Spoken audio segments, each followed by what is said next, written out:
Assalamualaikum warahmatullahi wabarakatuh. Bismillahirrahmanirrahim. Alhamdulillahilladzi nazzalal kitaba tibyanan likulli syai'i wa huda wa rahmah wa busyra lil mu'minin. Wassalatu wassalamu ala nabiyyil amin al mab'usi bisunnatit thahirah wa ala alihi wa ashabihi ulil manaqib al fakhirah fid dini wad dunya wal akhirah, amma ba'd.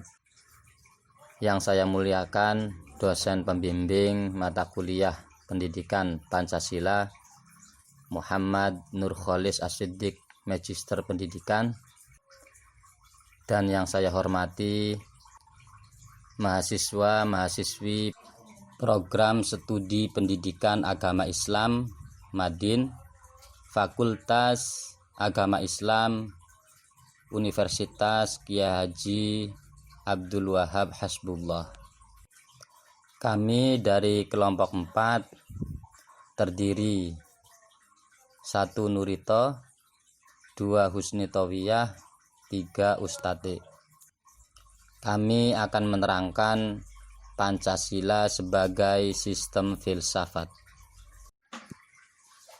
Sistem adalah suatu rangkai keseluruhan kebulatan unsur-unsur yang mempunyai kedudukan dan peran terhadap keseluruhan, dan rangkaian keseluruhan itu menjadi tempat bersatunya semua unsur, mengikat semua unsur menjadi satu hingga rangkaian keseluruhan dan kebulatan tersebut merupakan satu keutuhan yang organis.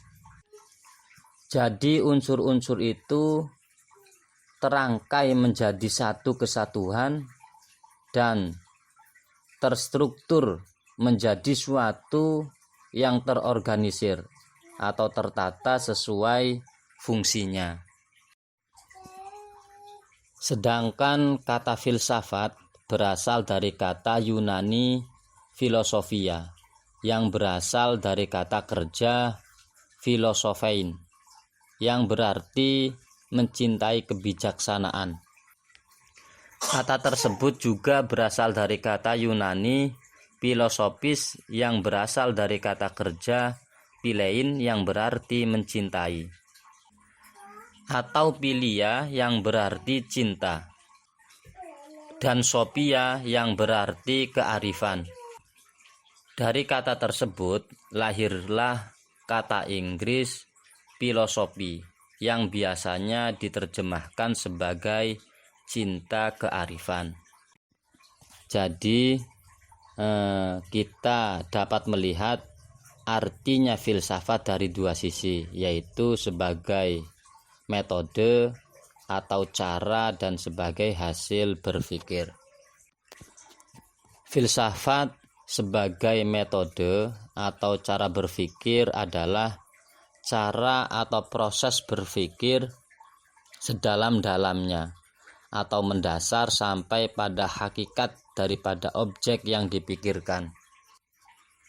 Untuk itu, filsafat menghadapi objeknya harus secara menyeluruh. Sedangkan filsafat sebagai hasil berpikir, seperti yang dikatakan oleh Everton, 1. Filsafat adalah penyelidikan hakikat kehidupan dan eksistensi. Filosof bertanya, apa realitas? Nyata belum tentu material. Yang kedua, filsafat memberikan kita dengan pandangan rasional dunia, sehingga merupakan pemeriksaan yang bebas dari alasan. Itu memberikan pandangan rasional dunia.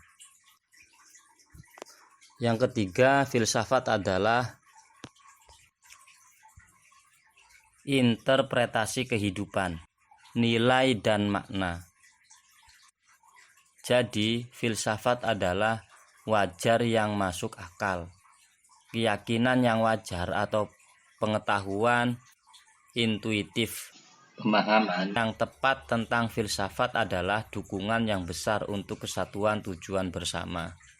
Dan yang terakhir, filsafat adalah usaha untuk memahami tujuan kita hidup di dunia.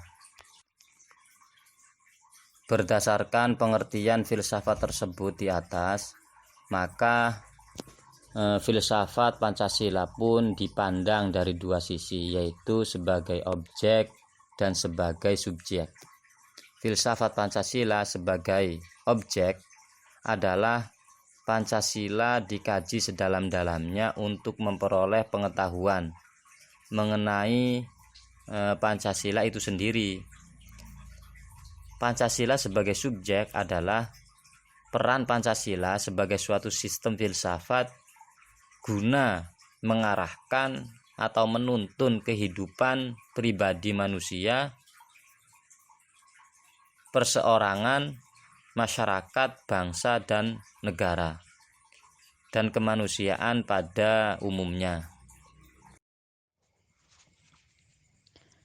Saya lanjutkan. Pancasila sebagai filsafat bangsa Indonesia.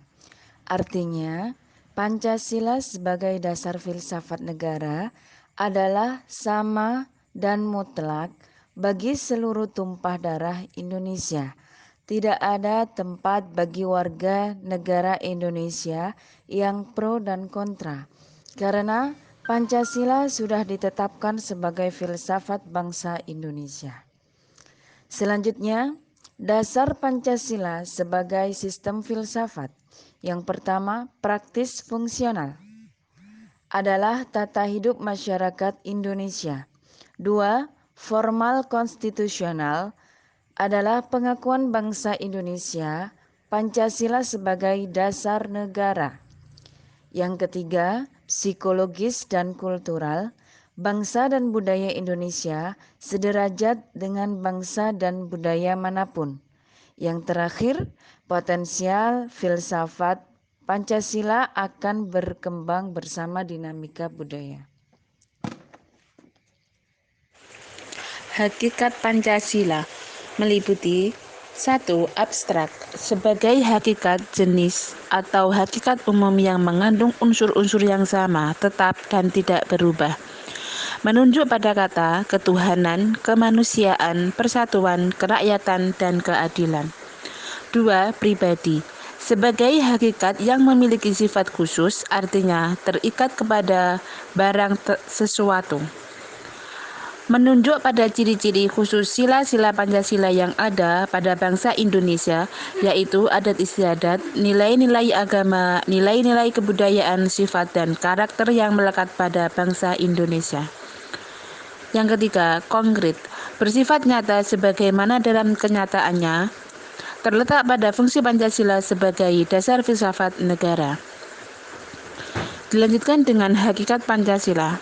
Menurut Nata Nugoro, Pancasila merupakan satu kesatuan utuh, ketuhanan, kemanusiaan, persatuan, kerakyatan, dan keadilan.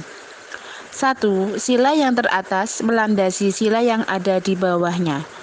2. Tiap-tiap sila mengandung 4 sila lainnya atau dikualifikasi oleh 4 sila lainnya. Alhamdulillahirrabbilalamin. Presentasi kelompok kami, kelompok 4 sudah selesai. Mudah-mudahan bermanfaat. Dari kami apabila ada kesalahan, ada kekurangan, mohon maaf yang sebesar-besarnya. Sekali lagi kami ucapkan terima kasih kepada Bapak dosen Muhammad Nurkholis As-Siddiq, Magister Pendidikan sebagai dosen pembimbing, dan juga terima kasih kepada teman-teman mahasiswa-mahasiswi. Sekian dari kami. Wallahul muwafiq ila aqwamit thoriq. Assalamualaikum warahmatullahi wabarakatuh.